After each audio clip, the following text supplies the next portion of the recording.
제가 오늘 여기가 정말 제 마지막 설교라 그러면 무엇을 설교하겠습니까? 여러분이 지금 오늘 드려지는 예배가 마지막 예배로 하면 어떤 내용의 설교를 듣고 싶습니까? 내가 오늘 마지막 예배다 그러면 우리가 없는 것들, 이 세상 살아가면서 필요한 것들 구하는 것이 나쁜 건 아니고 잘못된 건 아니지만 내가 마지막 예배라고 그러면 그 생각이 날까요? 제가 마지막 여기서 설교를 한다 그러면 여러분들에게 이 세상에서 더 성공하고 더 출세하고 더 돈 많이 벌고 더 부자 되기를 설교할까요? 마지막 예배를 드리는 여러분도 또 마지막 설교는 저도 동일하게 마지막이라 그러면 절대로 그런 설교를 들으려고 하지도 않고 그런 설교를 할 사람은 없을 겁니다. 제가 여기 마지막 설교라 그러면 제 입에서는 천국과 지옥을 설교할 것입니다. 천국과 지옥이 있음을 분명하게 설교할 것입니다. 여러분, 천국이 없다, 지옥이 없다, 세상에서 가장 불행한 사람이 누가 될까요? 바로 믿는 우리가 될 것입니다. 지옥이 없다 그러면 예수님께서 그렇게 고난을 받으셔야 했겠습니까?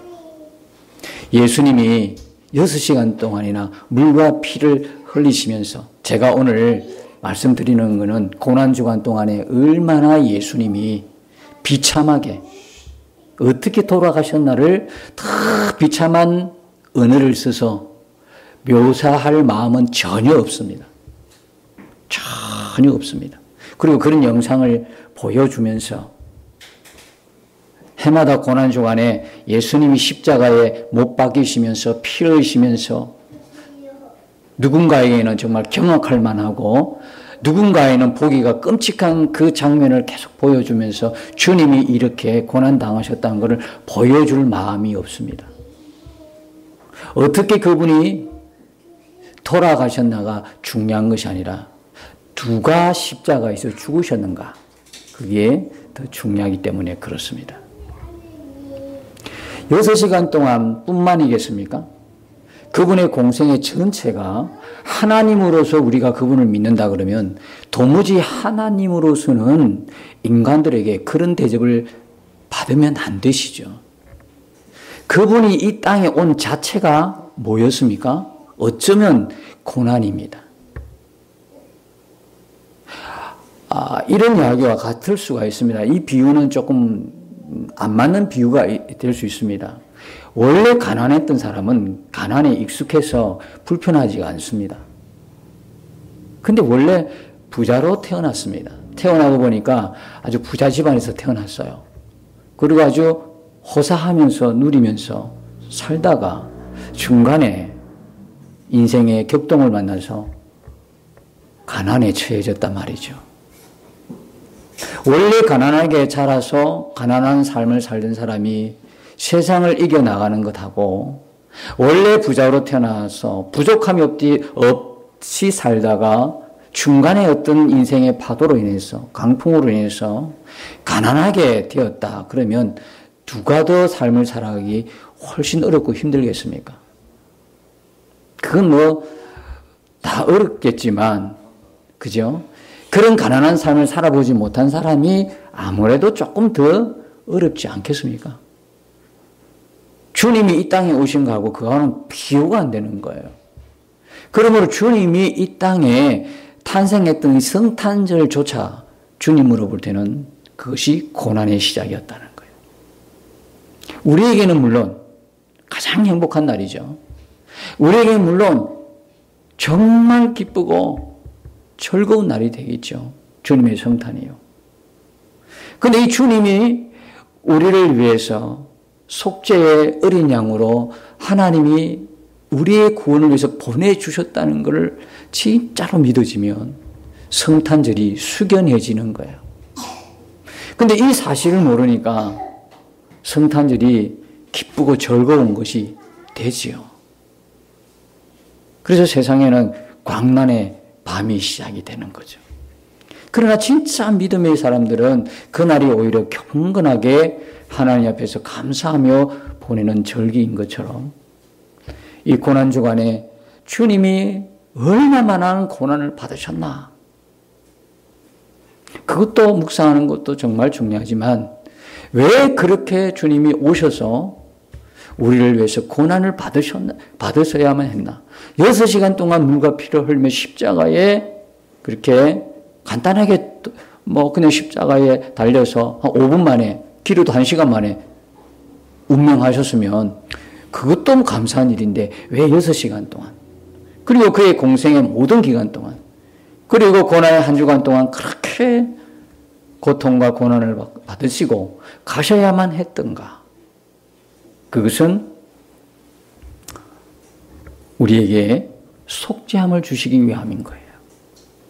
이 속죄함 받지 않고는 인간이 받아야 할 그 죄의 형벌, 그것이 너무나 끔찍하기 때문에 예수님께서 6시간 동안 그 십자가에서 그걸 보여주신 거예요. 인간이 받아야 할 저주, 인간이 받아야 할 죄의 형벌이 얼마나 무겁고 견뎌내기 힘든 것인가. 그것을 말씀하시는 거예요. 하나님의 진노 아래에 있는 인간의 비참한 상황, 그것을 몸으로 다 채울하시고 몸으로 다 이렇게 감당해내시는 예수님이신 거예요. 지옥이 없다면 예수님의 그 십자가 죽음은 정말 헛된 거죠. 무익한 것 아니겠습니까? 우리가 천국과 지옥이 없고, 예를 들어서 이 세상 삶으로 끝이라면, 죽음으로 모든 것 끝이라면 더 예수님은 십자가를 지실 이유가 하나도 없는 거예요. 그렇지 않습니까? 정말 천국과 지옥이 없는데 예수님 왜 십자가 지십니까? 고난주간 지나서 부활주일이라고 그래가지고 계란 삶는 재미가 있습니까? 뭔 계란 삶아서 전달하는 것입니까? 뭡니까? 아무런 의미가 없어요. 여러분, 오늘 부활절 계란이 오늘은 좀 적습니다. 아시죠? 어제 전도를 다 해서 삶은 계란이 별로 없습니다. 그래서 감사한 일이죠, 전도용으로 그렇게 썼으니까요. 자, 예수님은 전혀 십자가 지실 이유가 없는 분이에요. 그죠? 그래 십자가 지셨어요. 왜? 우리가 감당해내야 할 그 죄의 형벌이라는 게 우리 스스로가 감당할 수가 없으니까. 그분이 십자가를 지시고, 천국과 지옥이 분명하니까. 지옥이 있습니다, 여러분.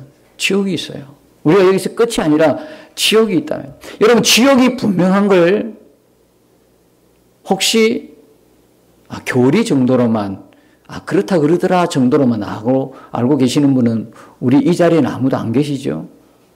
그렇다면 여러분들이 정말, 저와 여러분들이 지옥을 정말 믿는다면 세상에서 가장 큰 은혜고 가장 큰 축복이 뭡니까? 뭐죠? 속죄함의 은혜인 거예요. 이 속죄함의 은혜는 세상 어떤 거하고도 비교할 수 없어요. 왜? 이 죄의 결과로 사망이 오고 이 사망의 끝은 지옥 형벌이니까. 우리가 다 어디 갈 사람이었습니까? 지옥에 떨어질 사람들이었다는 거예요. 우리는 원래 태어날 때부터 태생이 그렇다는 거예요.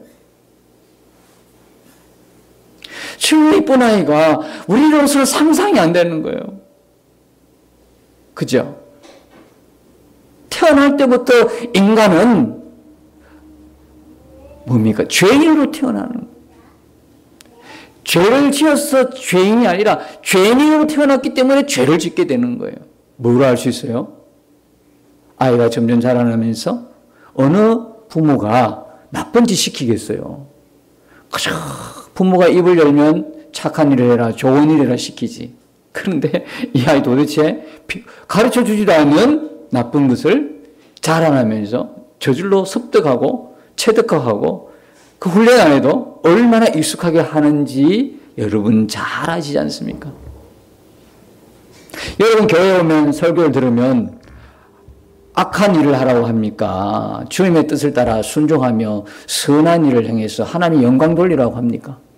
그 누구도 교회 와서 악한 것을 배우고 가는 사람 아무도 없습니다.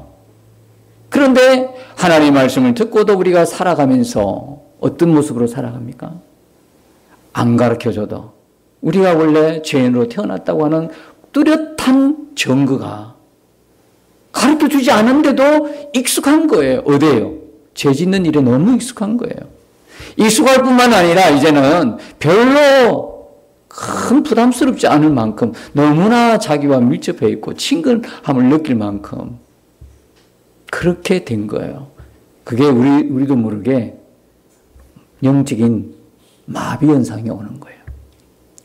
매일매일 우리 예배 속에서 그 하나님과의 인격적인 만남과 매 순간 매일 주님 앞에 우리의 살아가는 모습이 분명하고 선명하지 않으면요. 우리가 처음에 받을 때 엄청난 은혜를 경험하고 처음 했다고 그래도 조금씩 물이 새어나가듯이 은혜가 누수되는 거예요. 그 경험하시죠? 여러분, 우리의 고민이 그거지 않습니까? 신앙생활을 오래 하면 할수록 더 그냥 성령 충만한 사람이 되어야 되지 않습니까? 십자가를 모르던 사람이 신앙생활 하다가 십자가 알았어요. 그리고 십자가를 향하여 나아가는 사람, 주님을 따르는 사람, 나중에는 십자가에서 뭡니까? 주님의 고난과 함께하는 사람이 되어가야 될 텐데 신앙생활 하면 할수록 길어지면 길어질수록 십자가와 멀리 떨어진 십자가의 고난은 나하고 상관이 없습니다. 영광만을 취하는 사람으로. 갑자기 내가 바뀐 거예요. 왜 이렇게 된 거죠? 처음에 그 은혜는 뭐예요 도대체? 절대 가짜가 아니죠. 절대 우리가 헛거본 거 아니잖아요. 그 은혜는 나를 부르신 은혜잖아요. 나를 택하고 부르시고 하나님께서 직접 나에게 주신 은혜잖아요. 그분은 나의 아버지 되기를 기뻐하셨고 그분은 나를 자녀 삼기를 생명까지 주시면서 원하셨잖아요. 그런 하나님과 우리의 관계가 형성이 된 거예요. 근데 왜 시간 가면 갈수록 그렇죠? 네, 자기도 모르게 수돗물 조금 새어 나가듯이 은혜가 누수되는 거예요. 그래서 우리가 뭐 하자는 겁니까? 날마다 매 순간마다 우리의 은혜의 주체가 되시는 우리의 믿음의 주가 되시고 우리의 믿음을 날마다 온전하게 하시는 이루어 가시는 주 예수님을 바라보자고 하는 거죠.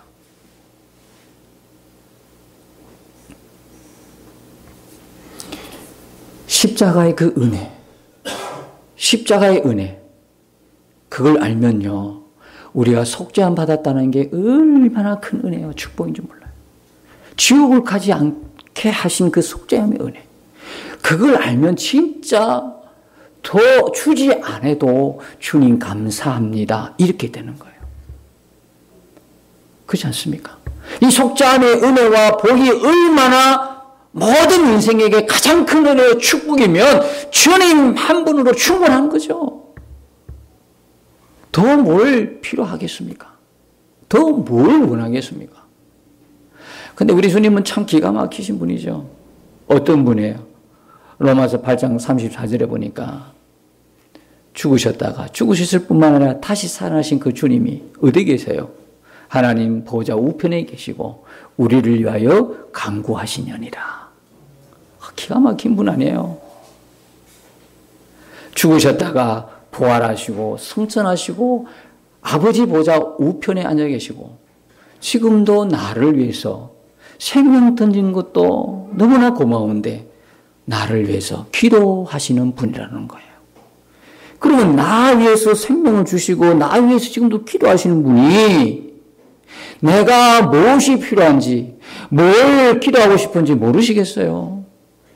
이방인처럼 기도하지 말라는 거예요. 주님이 제발 우리에게 안 믿는 사람 같다. 야, 너 얼굴이 너무 낯설다. 이런 표현은 안 하셨지만 꼭 그런 의미인 것 같아요. 매주일마다 이렇게 하나님 앞에 나와서 예배는 드리는데 굉장히 낯설게 느껴지는 그 같으신 것 같아요. 여러분, 그래서 이방인처럼 구하지 말라는 거예요. 너희의 필요를 하늘에 계신 아버지는 아셔요, 모르셔요? 다 안다는 거예요. 다 아시는 분이 우리가 구태여 그 기도를 또 해야 될 이유가 있을까요? 그러나 구하지 말라는 이야기는 아니에요. 구하되 우선순위의 문제라고 그랬죠? 신앙은 항상 우선순위예요. 그렇죠. 그러니까 그의 나라와 의를 먼저 구하라, 먼저가 누구잖아요. 근데 우리는 그 우선순위가 바뀌어져 있잖아요. 우선순위가 바뀌어져 있다는 이야기는 신앙이 지금 바뀌어져 있다는 이야기예요. 제대로 바른 복음 위에 바른 신앙 위에 서지 않았다는 이야기예요. 우리는 다시 한번 말씀드립니다. 우리를 위해서 죽으시고 다시 살아나신 부활의 주님 한 분으로 충분한 인생입니다. 더 이상 받을 은혜가 없습니다. 안 주셔도 됩니다. 가난하게 살아도 병들게 해서도요. 그 주님 한 분으로 충분하다 그러면 그 사람이 제일 감사한 거예요. 여러분, 교회를 섬기는 일에 보면요. 제가 지난 한 주간에 이제 우리 교회 이런 여러 가지 상황 속에 어떤 분을 만났는데 이분 예수 믿은 지 2년 됐더라고요. 그래서 더 두고 봐야 되겠지만 그분의 마음이 너무 진솔하게 느껴졌고 참 순수하다고 생각이 되었어요. 그분도 사업을 하는 분이지만 이렇게 섬기는 이런 걸 보면서요. 뭘 느꼈냐. 섬기는 사람들 섬기고 싶어서 그냥 그 마음이 기뻐서 하는 분들의 공통점이 있어요. 그걸 무슨 억지로 하게 되겠습니까? 오히려 섬길 때 기쁨이 있는 거예요. 그 맛이 얼마나 기가 막힌지요. 자기 몸 돌보지 않고 섬기는 분의 은혜가 뭐냐면 주님이 주신 은혜인데요. 그게 뭐냐면 그거더라고. 주님이 주신 기쁨이 그 섬김을 통해서 그분을 장악하고 있더라고. 그거 누가 억지로 시켜서 하겠습니까? 더불어 우리 교회 같은 경우는 제발 일하는 것보다 먼저 주님과의 관계를 점검하라는 것이고 열심보다도 주 예수님과의 동행을 말하고 있는데 그리고 지치다 보면 손 놓고 일하기보다는 주님 앞에 서라고 이야기하는데 그러니까 얼마나 그 섬기는 사람 스스로가 갖고 있는 기쁨이 얼마나 큰지요. 얼마나 감사한 일인지. 그러면서 그분이 그런 이야기를 하더라고요. 자기는 이렇게 보면서 우리 교회도 그렇게 섬기는 분들이 이렇게 많잖아요. 그래서 그 섬기는 분들의 이야기를 잠깐 식사하면서 나 처음 봤는데 식사를 대접하고 싶더라는 거예요. 그래서 식사를 하면서요. 이런 이야기를 했어요. 참 신기하다는 거예요. 왜 그분들이 그렇게 섬기는지. 그 자기는 알고 싶다는 거예요. 그래서 제가 그랬죠. 난 더 알고 싶다. 한 번도 안 물어봤다 나는. 당신이 한번 물어보고 살짝 물어보고 나한테 좀 이야기를 해달라. 왜 그분들이 정말로 훌륭한 교회, 정말로 크고 좋은 교회도 많은데 그렇게 여기에 와서 이렇게 섬기고 기쁨으로 섬기는 이유가 뭔지를 한번 물어봐라. 그리고 나한테 이야기 좀 해달라. 그래 부탁을 했어요. 여러분 그것은요 무엇보다도 누구보다도요 그와 함께하는 주님이 분명하기 때문에 그렇습니다. 주님의 은혜고 주님의 사랑이다 이 말이에요. 그래서 이제 우리는 오늘 부활절을 만났어요. 주님 믿습니다. 이것이 아니라 더 우리 마음에 차고 넘쳐야 할 것은 뭐냐면 주님을 사랑합니다. 주님 때문에 기쁩니다. 우리의 얼굴은 주님이 계신가 안 계신가의 점검물이 되잖아요. 그래서 어떤 상황에도 어떤 문제 앞에서도 우리가 기뻐하는 것은 오직 주님이시잖아요. 그러니까 여러분의 기뻐하는 모습들이 여러분의 믿음의 성적표라니까요. 여러분의 얼굴이 믿음의 성적표예요. 부활하신 주님을 정말 우리가 믿는다면 정말 그분을 소망한다면 여러분 천국과 지옥이 분명하다면 우리의 삶은 믿는 그대로 놀라운 변화가 있을 줄로 믿습니다. 놀라운 겁니다. 오늘 이 부활절 아침에 부활절 말씀에 등장하는 사람이 누구냐면 막달라 마리아입니다. 여러분, 이 막달라 마리아가 누굽니까? 누가복음 8장에 보면 이렇게 소개되고 있습니다. 귀신도 한두 마리도 아니고 7마리 귀신이 들어가가지고 7 귀신을 들려가지고 고통 속에 살았던 여인이 막달라 마리아였습니다. 그런데 이 막달라 마리아가 예수님께 고침을 받았습니다. 그런데 이 고침을 받고 난 후에 어떤 일이 일어난지 아십니까? 오직 예수님을 섬기는 자가 되었습니다. 예수님 가는 곳에 이 여인이 따라갔습니다. 마리아라 이름이 참 많지요. 마리아라 이름은 성경에 많아요. 예수님의 육신의 어머니 이름도 마리아고, 야고보와 요한의 어머니도 마리아고, 그 다음에 베다니아에 살고 있는 유명한 죽었다가 소생한 나사로의 누이도 마리아고, 향유를 부어서 예수님 발을 씻겼던 그 마리아. 이 마리아는 어떤 마리아냐면 예수님이 죽으시고 그 시체에 향품을 바르기 위해서 안식 후 첫날 이른 새벽에 아무도 무덤에 갈 생각이 없던 그때에 그 여자의 몸으로서 무덤을 찾아간 여인이 바로 막달라 마리아였어요. 예수님이 살아생전에서도 잘 섬겼던 여인이 막달라 마리아고, 예수님 십자가에 달려 운명하실 때 지켜본 사람이 막달라 마리아고, 예수님이 죽으시고 시체만 있는 그 동굴에 향유를 사서 시체에 바르기 위해서 찾아갔던 여인도 막달라 마리아고, 아리마대 요셉이 장사 지낼 때 옆에서 지켜본 사람도 막달라 마리아고. 뭘 느끼시겠습니까, 여러분? 그 사랑이 안 느껴집니까? 그가 왜 그랬을까? 단 한순간에 귀신 내쫓김을 받고 고침받았다고 그렇게 했습니까? 그 은혜 받고 난 이후에 예수님을 뜨겁게 사랑하는 마음, 그 마음으로 계속 예수님 곁을 떠나지 않는 거예요. 제가 말씀드렸죠. 여러분, 그렇게 자기 몸 돌보지 않고 섬기는 사람들은요, 이미 그 섬김의 수고보다도요, 뭐가 있습니까? 그 안에 기쁨이, 말할 수 없는 기쁨이요. 주님이 주시는 기쁨이 있단 말이에요.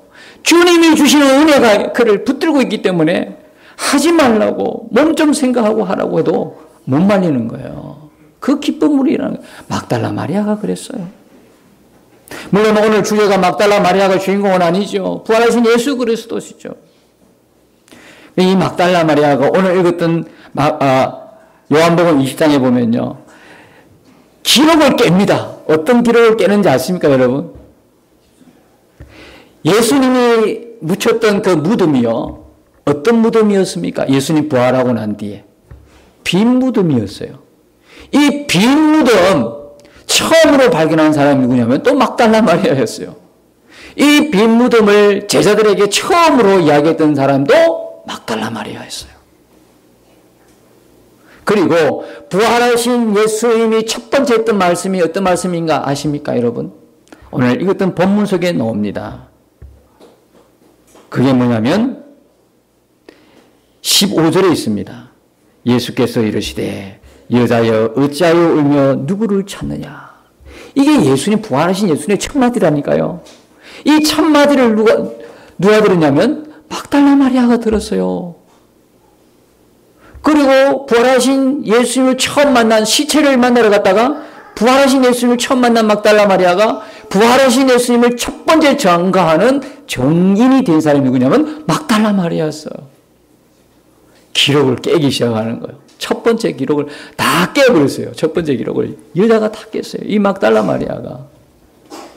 여러분, 우리가 끝까지 우리의 신앙을 지키고 우리의 신앙 그대로 믿음대로 살아내는 비결은요, 사랑입니다. 사랑. 나를 얼마나 사랑하셨나.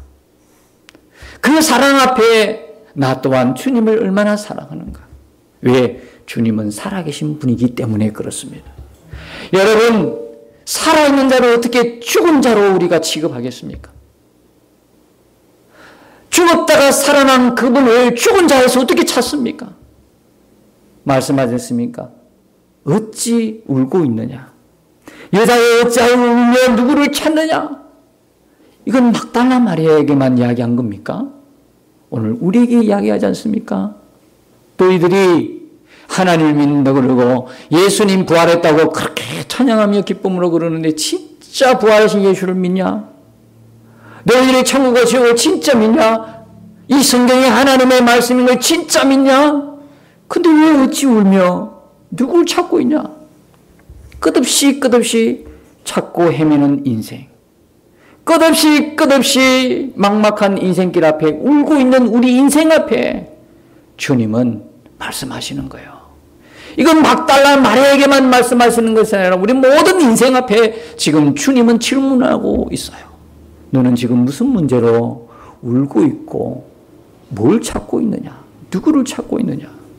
그래도 너무나 감사한 것은 우리의 인생을 살아가면서 울 일이 그렇게 많은데 우리는 웬 은혜요, 웬 사랑인지 예수 그리스도를 알고 예수 그리스도를 믿고 예수 그리스도를 따르는 자가 되었다는 사실입니다. 우리는 구도자가 아니에요. 돌을 찾기 위해서 깊은 산속에 가서 묵상해야만 돌을 찾는 자가 아니에요. 우리는 바로요, 예수님을 알자마자, 예수님을 믿자마자 우리는 구도자가 아니라 전도자가 되는 거예요. 도를 이미 알고 도를 체험하고 도가 뭔가를 아는 사람이 되었어요. 우리는 바로 전도자예요. 이 복음의 능력을 우리는 알고 있기 때문에 그렇고 우리가 누리고 있기 때문에 그런 거예요. 이 복음의 능력, 하나님의 능력인 이 복음, 우리로 하여금 십자가로 인해서 속죄함뿐만 아니라 나도 이 속죄함 받고 이 세상 살아가면서 넉넉히 죄와 싸워 이길 수 있도록 하신 예수님의 십자가는 나의 십자가가 되고 예수님의 죽음은 나의 죽음이 되게 하셔서 날마다 우리 고백할 때 나는 죽고 예수로 삽니다. 그 고백하며 나아갈 수 있도록 만들어주신 거예요. 속죄함만 줘버리면요, 우리는 죄에서 구원받았어요. 할렐루야, 좋습니다. 얼마나 이 사실 하나만으로도 행복합니까? 이 사실 하나만으로는 천국 가고 지옥을 안 가니까 구원받았으니까 얼마나 좋습니까? 그런데 말씀입니다. 그 속죄함 받고 바로 우리가 천국을 가버리면 되는데 지금도 살고 있지 않습니까? 이 땅에. 그럼 이 땅에 살면서 그 다음에 어떻게 우리가 속죄함 받았다고 완전히 뭡니까? 변화된 삶을, 거룩한 삶을, 경건한 삶을 완전히 살게 되었습니까? 끊임없이 육신의 옷을 입고 있는 동안에 우리는 죄와 피 흘리기까지 싸워내야 되는 거예요.